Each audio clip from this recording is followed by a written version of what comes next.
हमारे एक दोस्त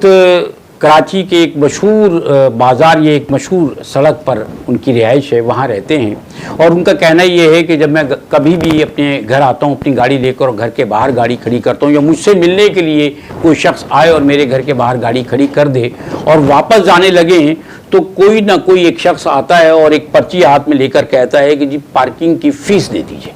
कहने कि मेरे घर की दीवार जो है वो कुछ लोगों के कारोबार का ज़रिया बन गई है। लेकिन असल बात यह है कि ये मसला सिर्फ उन साहब के घर या उन साहब के घर की दीवार का नहीं है, बल्कि ये मसला हर बाज़ार, हर सड़क, हर कोने और हर खुदरे का है। आप कहीं चले जाइए, आपको अपनी मोटरसाइकिल खड़ी करनी है, अपनी गाड़ी खड़ी करनी है, आपको वहाँ पर कोई ना कोई एक ऐसा शख्स या एक से ज़ायद अशख़ास ऐसे ज़रूर मिलेंगे जो कि एक बुक हाथ में लेकर खड़े होंगे और आपकी तरफ पर्ची काट कर बढ़ा देंगे कि ये पर्ची लीजिए और पैसे दे दीजिए। अच्छा, इन पैसों का भी तयन नहीं है कि ये पैसे 20 रुपये होंगे, 30 रुपये होंगे, 50 रुपये होंगे, 100 होंगे, 200 होंगे या 250-300।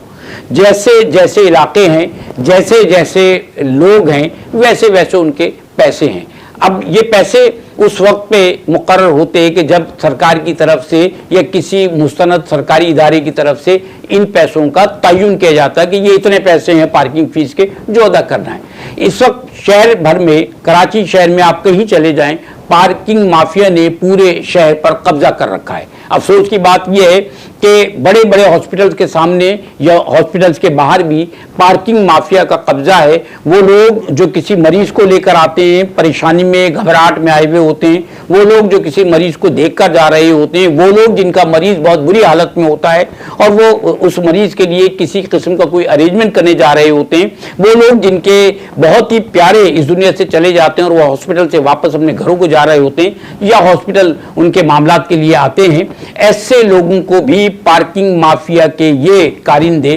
तंग करते हैं, उनसे पैसे तलब करते हैं। जब बार बार कोर्ट की तरफ से ये फैसला सादिर हो गया कि पार्किंग जो है वो उसकी फीस वसूल नहीं की जाएगी मुख्तलिफ सड़कों, मुख्तलिफ पार्कों, मुख्तलिफ रेस्टोरेंट्स के बाहर से या मुख्तलिफ जगहों से, मुख्तलिफ बाज़ारों से, तो फिर ये पार्किंग माफिया इस शहर में क्यों मंडला रहा है और ये नेटवर्क इतना मजबूत क्यों है। जब मेयर कराची बार बार ये ऐलान कर चुके हैं कि हमने पार्किंग जो है वो लेना ख़त्म कर दी है, तो फिर पार्किंग माफिया के वो लोग जो खुलेआम मौजूद हैं हर जगह, इनकी सरपरस्ती कौन कर रहा है और कराची की आवाम भत्ते के नाम पर कदम कदम पर लोगों को पैसा क्यों दे रही है। क्या कराची शहर के साथ ऐसा ही होना है? अगर ऐसा होना है तो इसका जिम्मेदार कौन है और जो जिम्मेदार है वो अपनी जिम्मेदारी क्यों अदा नहीं कर रहा है।